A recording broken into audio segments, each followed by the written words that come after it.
名調2025年振り返りコーナー。おはいえなし、今年もお世話になりました。年のせいに今年1年名調で何が起こったか振り返りつつ、思ったことを適当に喋るゆるゆる雑談動画です。ざっくりゲーム内の話、ゲーム外の話、私自身の話、こんな順番で話します。この動画いつ投稿してるかわかんないんですが、多分除夜の鐘を聞きながらお楽しみください。早速本編どうぞ。家なしララチャンネル。まずはゲームで何があったかということで、2025年にリリースしたバージョンを超ざっくり眺めてみます。1月2日バージョン 2.0 聖女化を称える歌、リナシータ編のスタートですね。漂白者とカルロッタが演劇して、ブラントとロココにすげえ言われて、フローバとクリカスも激作してますって感じ。序幕から第3幕、さらにカルロッタの連戦任務まであったのでかなりボリューミー。新規実装はカルロッタロココで、復刻がオリエとコンシ、あとコンシ傘下の新衣装が追加。 PS5 版がリリースされたのもこのタイミング。2月13日バージョン 2.1 鳥さえずり波歌う。新エリアは金庫仮想リジョリ群島。ここはブラントの連戦任務だけ。ただ釣りに加えて廃墟とか千の扉が実装されたのがこのタイミング。新規実装はフィービーブラントで、復刻が調理。3月27日バージョン 2.2 新規はかつ逆闘。新エリアはアビノレームベオ海域。スケベ投手とカルテジアとともにフルールドリスを倒してよくやったってやつですね。新規実装はカンタレラ、あと軌道の漂白者が実装されたのもここ。復刻は椿ショアキーパー虚無領域のクライシスがこのタイミング。後でまた言いますが、私が名調を始めたタイミングでもあります。4月29日バージョン 2.3 団らん祝う炎光と夏歌。1周年記念の時ですね。新規実装はザンニーとシャコンヌ、復刻はタクさん。潮波の恩返しチケットという爆アドチケットが配布されて、工場星5を1人迎え入れられました。ストーリーとしてはザンニーの連戦任務、あと団子でダンジョンとかシーベットがこの時期。6月12日バージョン 2.4 栄冠を飾る勝ち時。新エリアセブンヒルズ、消えたカルテジアを追ってルパと一緒にチャンピオンになって海の娘ぶっ飛ばしたやつですね。新規実装はカルテジアとルパ、それと調理カルロッタの新衣装、あとはグローリーヒルズと誉れの旗。7月24日バージョン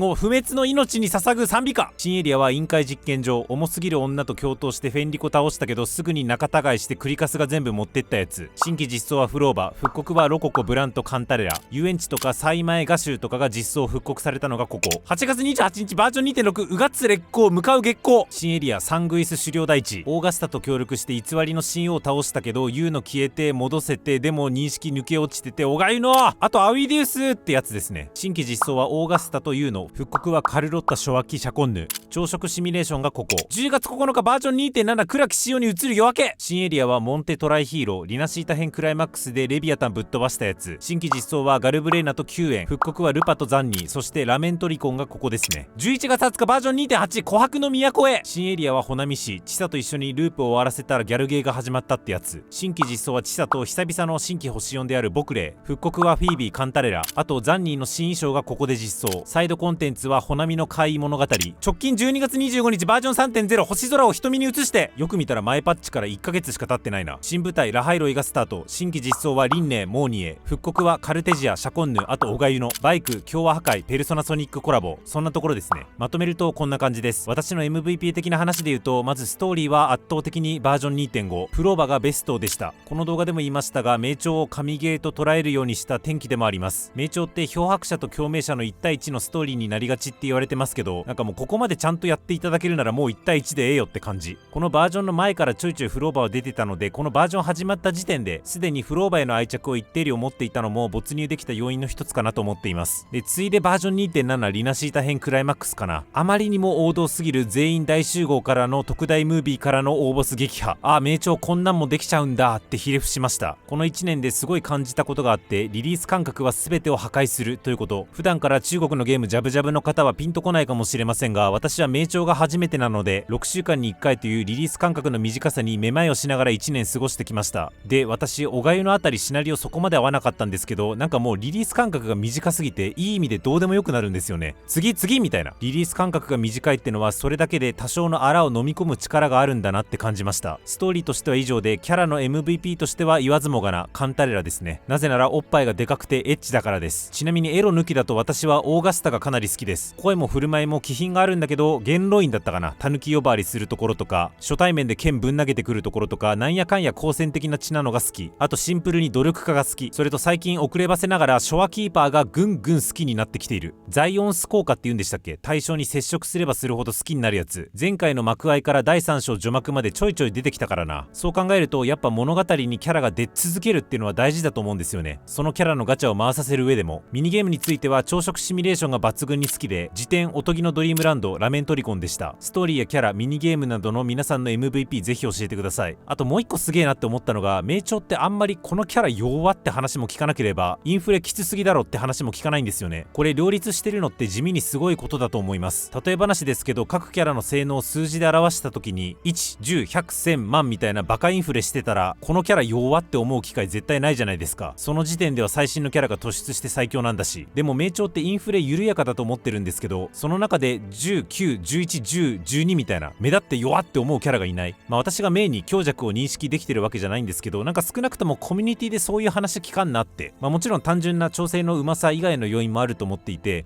名調ってキャラの動かし方が比較的均質的だから強さを調整しやすい。あと DPS 振り絞らないとクリアできないような超高難易度コンテンツがないから、強弱に対して感度高く議論する必要がそもそもないっていう環境もあると思うんですけど、にしてもそういうなんか参拝みたいな言葉と無縁なのはいいなって感じました。ゲーム内としてはそんなところかな。年末がやや立て込んでいてラハイロイまだ手つけられてないんですが、年始に巻き返したいと思います。続いてゲーム外の話。まずはオフラインイベントを日本中心に抜粋して題目レベルですが振り返ります。3月大阪でポップアップイベント、5月東京でザンニーの出張計画、6月東京で1周年アニバーサリーフェス、8月中国で黒フェスト、10月東京でハロウィンイベント、11月から12月京都で京阪電車とのコラボイベント、12月長崎で動物園とコラボイベント、同月ローソンとのタイアップキャンペーン、あとコミケ出展、アニメイトコラボとかスイパラコラボとかまだまだ色々あるんですけど、一旦これぐらいで。国外ゲームとしては国内でオフライン展開してるとか、企業と組めてるとか、人を動かせてるとか、要は国内で動いてる IP っていう実績作りが大事だと思うんで、活発になるのはわかるんですけど、にしてもやっぱ精力的ですよね。オフラインイベントってそのゲームを楽しんでる人へのご褒美だと私は思ってるので、日本でも積極展開してくれるのは嬉しいです。すげえって思ったのが京都と長崎でのコラボイベント。普通知名度アップがオフラインイベントの目的なら人が多いとこでやるじゃん、東京とか。でもあえて地方でやるっていうのはもちろん首都圏で競合と被らないようにするっていうのもあるとは思うんですけど、日本の地方が抱える観光誘致のニーズにも合致してますし、あとわざわざそこに行くってのがなんかファン心理を刺激させてるなっていう聖地巡礼感強まるし、現に京都の方は行ってきたっていう報告が SNS 上多かった印象です。 SNS での行ってきた報告なんてまさにユーザー生成コンテンツですよね。それが増えれば口コミ効果も大きいですし、あと地方で開催することでその東京じゃなくて京都にわざわざ来るファン、要は熱心なファンの数を把握できるし、それを今後の日本リージョンでの投資判断とかにも使ってるのかなと。だから金使わなきゃなって思ってるんですよね、こっち向いてくれるうちに。私も来年はもうちょっとオフラインイベントにも顔出したいなと思います。オフラインイベントとしてはこんなところで、続いてクリエイター向けイベントの紹介。名調はクリエイター向けにインセンティブ上げるイベントめっちゃやってて、なんかホヨバとかやってる人ならホヨクリエイターズ制度とか聞いたことあると思うんで馴染みのある話かと思うんですけども、繰り返しですがそういうゲーム一切触ってこなかった自分としてはこんな手広くやってるのってびっくりしたんで、知らない方向けにご紹介します。まずはバトルラッシュ。ゲーム内の戦闘に関する動画を SNS にアップするとガチャ用アイテムやらダイレクトに Amazon ギフト券やらもらえるってやつで、同じようなやつがフォトコンテストとファンアートコンテスト。ゲーム内のカメラ機能を使った画像だったりシンプルにイラストで競うやつですね。それとプロジェクトウェーブ。これは動画投稿者や配信者向けのインセンティブキャンペーンです。あとこれは応募ではなくて招待制だと思いますが、ソラリスシーサイドストーリー公式で二次創作を紹介する番組ですね。日系ゲーム出身としては最初公式で二次創作とか偉いことすんなって鳥肌が立つ感覚があったんですが、今は慣れました。この中で言うと私バトルラッシュっていうのがめっちゃいいなって感じていて、なんか絵も描かないし動画投稿とか配信とかしない人でも何らかの形で自己表現をしたいとか、あるいは公式から表彰されたいとか、シンプルに何か金銭的な対価が欲しいとか、いろんなモチベーション持ってる人いると思うんですよね。なんかそういう人も見据えてゲームで自然と行う取り組みも表現活動のきっかけに転換させちゃうっていうのがすごいなって思いました。逆に言うとそれはなんか単なる PVE のバトルがコンテストとして十分成立しちゃうぐらいバトルがビジュアル表現として優れてるってことだと思うんですけど、いずれにせよイラスト攻略動画みたいなやや重ための創作物からバトルフォトみたいな門戸広めの創作物まで手広く構えてるのは、そのゲームに対するコミュニティの愛着を育むのによく機能してるなって感じました。そんなところかな。ゲーム外の振り返りとしてはそんな感じです。ではここからは私事の話をダラダラと。まずは何といっても名調というか黒毛に感謝。名調という面白ゲームを提供してくれてっていう目線で喋ると過去の動画と被って面白くないんで、そこは一旦無視して別の角度から2点喋ると、一つはこのゲームだけではなくこの分野のゲームに触れるきっかけをくれて感謝してます。今スタレとかにも手出して普通に楽しんでますし、ニケとか逆水館とか中国産のゲームに手出すことに抵抗なくなりましたし、苦手な食材も一回めちゃくちゃ高いやつ食べて